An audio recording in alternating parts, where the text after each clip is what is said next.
Hello hello मेरे प्यारे प्यारे दोस्तों, आपका मेरे चैनल में स्वागत है।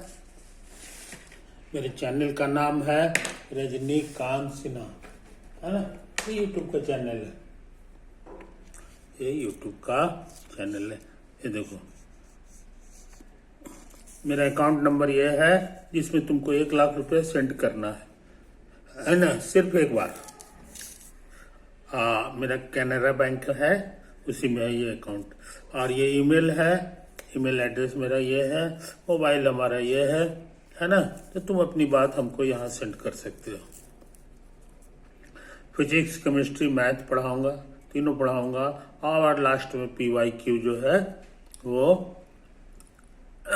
उसके क्वेश्चन को भी सॉल्व करेंगे। इस तरह से IIT JEE एडवांस लेवल तक का तुम्हारी तैयारी पक्का हो जाएगी। हमारे यहाँ खास बात यह है कि हम सिर्फ सवाल बनाते नहीं हैं, है ना।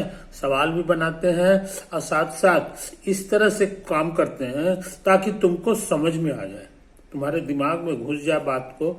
इसकी हमारी से बहुत चिंता रहती है और ये काम हम बड़ी शौक से करते हैं। ये चीज अभी हम क्या कर रहे हैं, अभी हम कॉन्सेप्ट्स ऑफ फिजिक्स कर रहे हैं, जिसका चैप्टर नंबर 3 है। ऑब्जेक्टिव कर चुके हैं, 1, 2 कर चुके हैं ऑब्जेक्टिव 2 का, और 3 का A भी कर चुके हैं, 3 का B भी कर चुके हैं, है ना। और 3 का C भी कर चुके हैं, है ना। ये है, और 3 का D बाकी है, 3 का D बाकी। अब पूछोगे 3 का D क्या है, तो पढ़ा देते हैं, है ना। The average velocity of A particle, ऊपर में भी लिखा हुआ है, इसमें भी वही चीज है। Moving on a straight line, इसमें खास बात है कि ये स्ट्रेट लाइन में ही चल रहा है, और इसमें ये चीज नहीं है। अब पूरे प्लेन पे कहीं भी चल सकता है।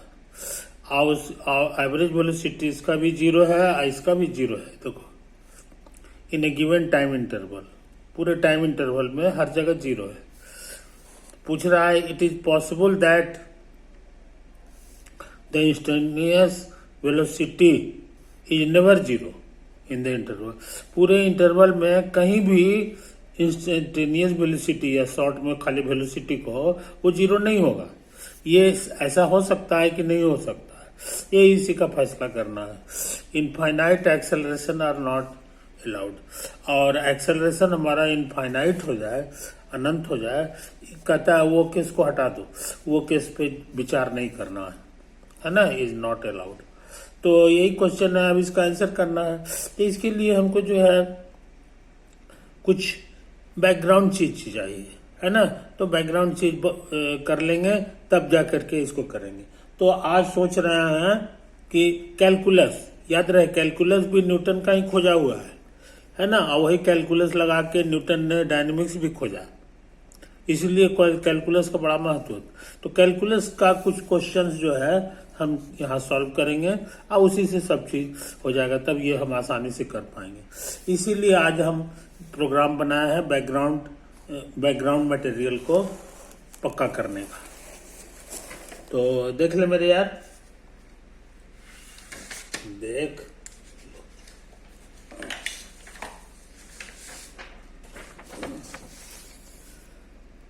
क्वेश्चन नंबर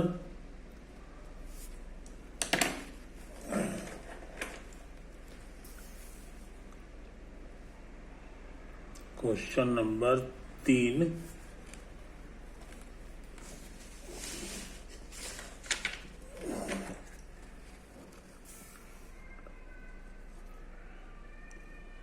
का D करना चाह रहे हैं, है ना।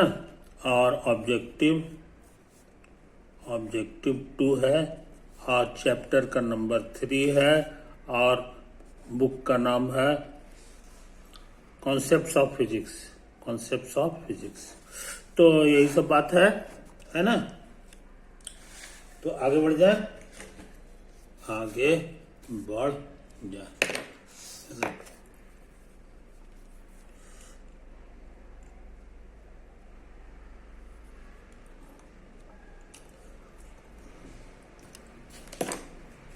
देखो, एक क्वेश्चन लिखने जा रहे हैं। Which of the following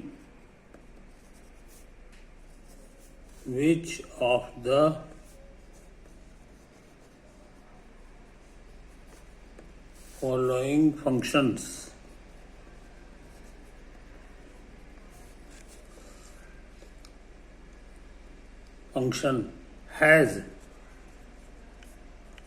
its domain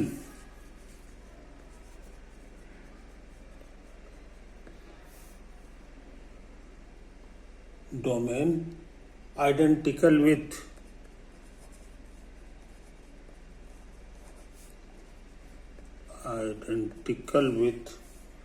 its range।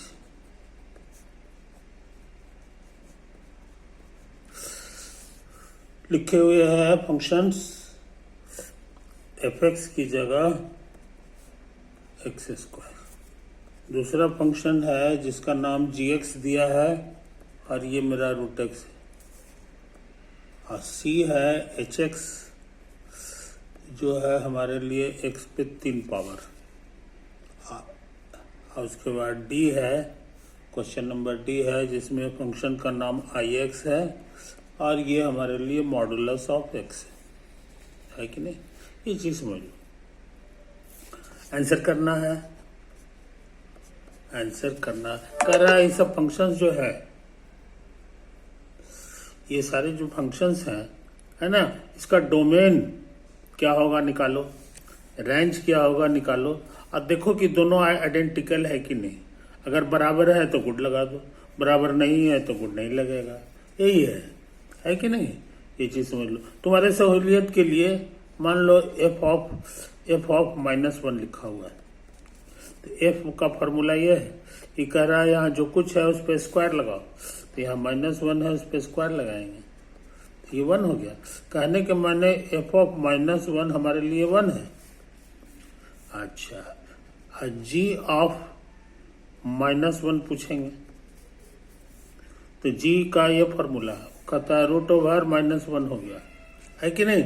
अब -1 जो है ये रियल नंबर, इसी को ये रियल नंबर नहीं है, is not a real number. और रियल नंबर नहीं है तो फिजिक्स में इसका इस्तेमाल नहीं होगा, इसलिए जी ऑफ -1 इज मीनिंगलेस। आई बात समझ में, एक तो है। अच्छा, अब पूछेंगे कि जी ऑफ 4 निकालो, तो यहाँ √4 हो जाएगा, एक्स की जगह 4 लिखा हुआ है कि नहीं। अच्छा, इसका आंसर कुछ लोग लिखते हैं 2 + 2, अब कुछ लोग -2 भी लिखते हैं, है कि नहीं। ये चीज समझ, मगर तुम याद रखो न्यूटन को ये पसंद नहीं था। 2 माने वाला चीज जो होता है वो फंक्शन होता ही नहीं है। तो न्यूटन साहब को क्या पसंद था, वो ये वाला आंसर पसंद करते थे। ये रूट के अंदर में जो आंसर आता है वो आंसर जो है प्लस में होना चाहिए, माइनस में नहीं, इसीलिए ये गड़बड़ है। तो जी ऑफ 4 तुम आप पूछेंगे तो कहोगे ये 2 के बराबर है, +2। 2 बोलो चाहे +2 बोलो, दोनों एक ही चीज है कि नहीं, दोनों। तो फंक्शन कैसे निकलता है इसी बहाने जान रहा है। मान लो एच ऑफ तुमको निकालना है, एच ऑफ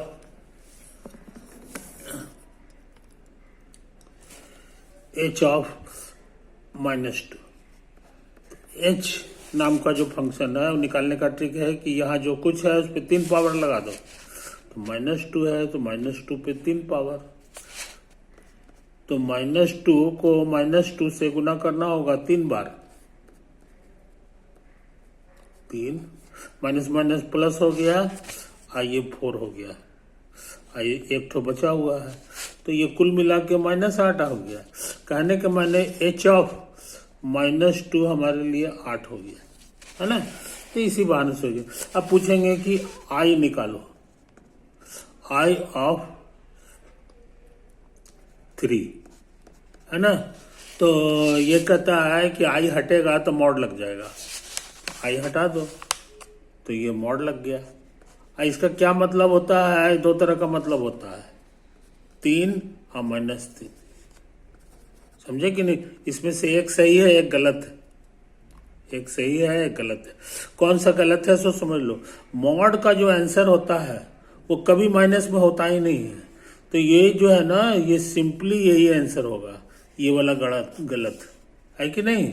ये चीज है, यहाँ कुछ भी रहे जहां मॉड लग गया है तो प्लस वाला आंसर होगा। उसी तरह का होगा कि आई ऑफ 3 हम निकाल चुके हैं, ये 3 होगा, और आई ऑफ मान लो कि हमको निकालना -3, तो मॉड ऑफ -3 हो जाएगा। और तुमको अभी अभी सिखाया है 2 तरह का आंसर होता है, 3 और -3, है कि नहीं? तो प्लस वाला आंसर लेना है ना? इस बार भी ये कट जाएगा, खाली यही सही है। कहने का माने आई ऑफ -3 जो है वो भी 3 के बराबर आ गया है कि नहीं? तो हमको उम्मीद है कि सारे फंक्शन का क्या क्या मतलब है इसी बहाने तुम सीख गए है कि नहीं? अच्छा, अब हम ए पर ध्यान लगा रहे हैं, है कि नहीं? x की जगह 1 रखो और y की जगह तुम्हारा f(1) लिखाएगा, माने हम y की जगह f(x) लिखने जा रहे हैं, है कि नहीं? यही नियम से कैलकुलेट करेंगे। तो ये कितना हो जाएगा ये बताना आसान है, 1, और f हटता है तो स्क्वायर हो जाता है, तो कहने के माने 1,1 हो गया। याद रहे ये कोऑर्डिनेट ज्योमेट्री के लिए ये पॉइंट है, कहाँ पर है ये बताना आसान है। अच्छा, उसी तरह से अब ये इसको हल्का हल्का बदलो, 2 बदलोगे तो यहाँ भी 2 हो जाएगा। f हटाने का मतलब होता है ये 2 है, हटाने का मतलब होता है कि इस पे स्क्वायर लगाओ, तुमको पॉइंट मिल गया इस बार 2, 4। अच्छा, अब देखो -2 मान लो हम रख दिए, तो f ऑफ -2 हो गया, तो ये -2 है, ये इस पे स्क्वायर लगाना होगा, तो ये हो जाएगा -2 और 4। आई बात समझ में? कोई दिक्कत? अच्छा, अब -1 लगा दो, तो ये f ऑफ -1 हो जाएगा, तो ये -1 अब -1 का होल स्क्वायर, तो ये -1 और 1 हो गया, है कि नहीं? तो इस तरह बहुत सारे पॉइंट मिलेंगे। अच्छा, 0 रख के देखो तो f ऑफ 0, f हटाएंगे तो इस पे स्क्वायर लगाना होगा, और 0 का स्क्वायर जो है 0 ही होता है। ये पॉइंट को ही कोऑर्डिनेट ज्योमेट्री वाले ओरिजिन कहते हैं, है ना? तो बहुत सारे पॉइंट मिल गए। अब हम ग्राफ बनाना चाह रहे हैं, तो हम सोच रहे हैं ना कि x एक्सिस y एक्सिस का पहले फोटो बना लें, x एक्सिस y एक्सिस का पहले फोटो बना लें, है ना?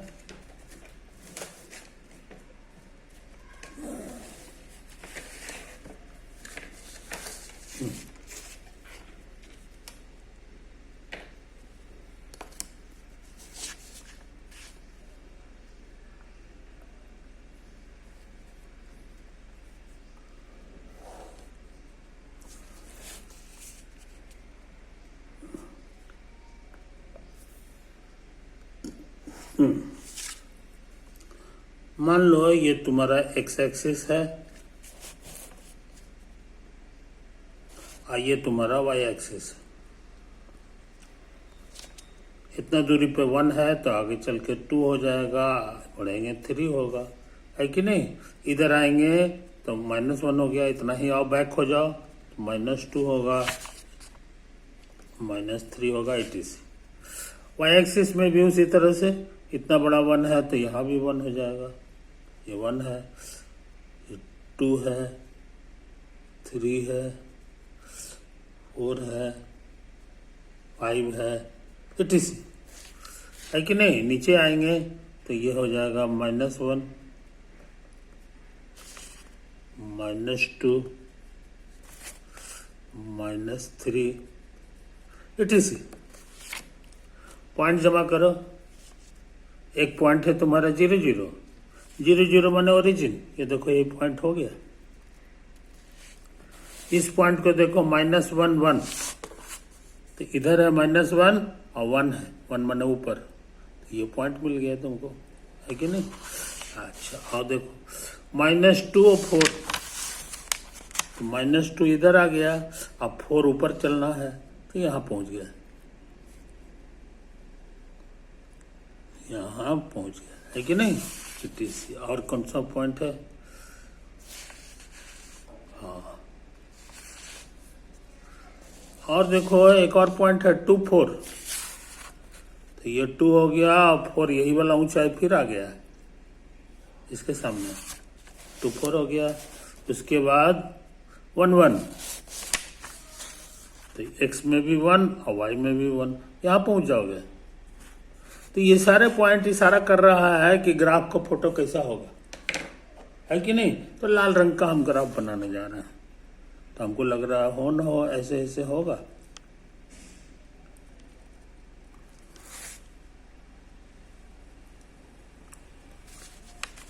ये तो है कहानी। इधर भी फोटो बनाएंगे तो लगता है उसी का भाई बनेगा। हाँ बढ़िया से बना ले, ये तो है कहानी, है कि नहीं। तो ये जो लाल फोटो जो बनाया है इसी का नाम है ग्राफ ऑफ, इसी को सब लोग बोलता है graph of function F x, function F x, समझे। इसका इक्वेशन पूछेंगे तो कहोगे y बराबर एफ एक्स का है एक्स स्क्वायर, है कि नहीं। y की जगह तुम्हारा एक्स स्क्वायर आने वाला है, इसी को कहे हैं, कोई दिक्कत, यही y बराबर एफ एक्स है। एफ एक्स तुम्हारे लिए एक्स स्क्वायर है, तो y बराबर एक्स स्क्वायर इसका इक्वेशन कहलाएगा। आई बात समझ में। अच्छा अभी पूरा से सवाल नहीं बना है, कहता है कि इसका डोमेन भी निकालो। डोमेन का मतलब होता है कि लाल वाला जो कर्व है इसके हर एक पॉइंट से प्रोजेक्शन डालो एक्स एक्सिस पे, जैसे ये है तो इसका प्रोजेक्शन यहाँ आ गया, है ना। ये काम का चीज है, यहाँ है तो उसका प्रोजेक्शन यहाँ आ जाएगा, ये भी काम का चीज है कि नहीं। उसी तरह से ये आ जाएगा, ये भी आ जाएगा, यही सब चीज है। तो ये जो पॉइंट्स आ रहा है गुड गुड वाला वो इस तरह से है, ये वाला उसी तरह से अभी और मिलेगा, इससे भी प्रोजेक्शन डालोगे तो अभी और पॉइंट मिलेगा। तो कहने का मतलब ये जो लाइन है इसके इधर पूछेंगे तो कहोगे माइनस इन्फिनिटी तक चला जाता है, रुकता नहीं है। इधर पूछेंगे तो कहोगे प्लस इन्फिनिटी तक जाता है ना। तो यही गुड गुड वाला जो पॉइंट है यही डोमेन कहलाता है, domain of F is minus infinite से लेके प्लस इन्फिनिट तक। आई ओपन इंटरवल, क्योंकि माइनस इन्फिनिट को लेना नहीं है, जिसको लिया जाता है उसमें स्क्वायर ब्रैकेट लगाते हैं, और जिसको छोड़ना रहता है उसको ओपन ब्रैकेट लगा देते हैं, कोई दिक्कत। बहुत से लोग इसको शॉर्ट में कहते हैं कि इसमें तो सारा रियल नंबर आ गया, और उसी को शॉर्ट में लिखा जाता है ऐसे करके। तो डोमेन ऑफ एफ क्या होगा इसी बहाने तुम जान गए। लेकिन खाली डोमेन से काम नहीं चलेगा, तुमको रेंज भी निकालना है। रेंज ऑफ कहता है इस बार फिर प्रोजेक्शन डालो, एक्स एक्सिस पे नहीं वाई एक्सिस पर, तो हर जगह से प्रोजेक्शन डालो। जैसे यहां से डालोगे तो यहां आ जाएगा, है कि नहीं। तो यही हो गया, इसके सामने डालोगे तो ये आ जाएगा, ये आ जाएगा, ये ऊपर वाला सारा पॉइंट आने वाला है। जीरो पे डालोगे जीरो भी आ जाएगा। तो ये सारा जो पॉइंट आया है, समझे कि नहीं, इस लाइन में वाई एक्सिस पे, वही हमारा रेंज बनाता है। तो ये जीरो से शुरू हुआ है और ऊपर चला गया, ऊपर माने प्लस इन्फिनिट। आज जीरो लेना है क्योंकि जीरो पर भी है, तो ये जीरो लेना है, इन्फिनिटी तक जाना है। इधर तो हमेशा ओपन रहता है इन्फिनिटी में, लेकिन जीरो में ओपन नहीं होगा। ये लेना है तो इसको ऐसे करेंगे। आई बात समझ में, यही तो है। बहुत से लोग इसको रे कहते हैं, पॉजिटिव रे। ये पूरा रियल लाइन नहीं दिया, इधर वाला नहीं आता है कि नहीं। इधर ग्राफ नहीं है लाल वाला, तो ग्राफ नहीं बनेगा। तो इसीलिए हम लोग जान गए कि इसका डोमेन इसका रेंज ये बराबर नहीं है, ये काफी है, ये उससे छोटा है, तो रेंज बराबर नहीं है, इसीलिए इसका ए नाम का जो आंसर है ये नहीं होगा।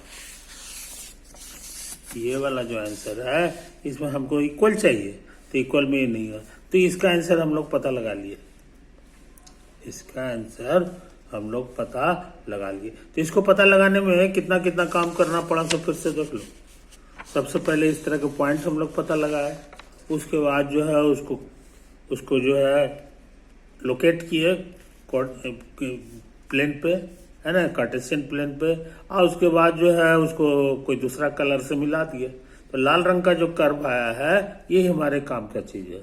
अब हर जगह से एक्स एक्सिस पे प्रोजेक्शन डाले, परपेंडिकुलर डाल दिए, तो जहां जहां ये टच किया एक्स एक्सिस को वो सारे पॉइंट को चुन लेंगे तो डोमेन तैयार हो जाएगा। और उसी तरह से इस पे प्रोजेक्शन डाल लेंगे वाई एक्सिस पे, तो जहां जहां पॉइंट चूज हुआ है उसको जमा करेंगे तो रेंज बन जाएगा। इस तरह से ये दोनों हम लोग निकाल लिए, और उसके बाद चेक करेंगे कि दोनों सेम है कि नहीं। तो खुशी की बात है, ये दुख की बात है, ये सेम नहीं आया, इसीलिए ये नॉट लग गया। अगर ये दोनों आंसर सेम आ जाता, यही चीज यहाँ भी रहता, तो ऐसी हालत में जो है गुड लग जाता है कि नहीं। तो हमको उम्मीद है मेरे दोस्त तुम इसको अच्छी तरह समझ रहे हो, है ना। इस तरह का काम तुमको फिजिक्स में बहुत करना है, कि न्यूटन साहब का खोजा हुआ पढ़ाई, समझे कि नहीं। ऐसा करते हैं, वीडियो के एंड करते हैं क्योंकि टाइम ज्यादा हो गया है। ओवर।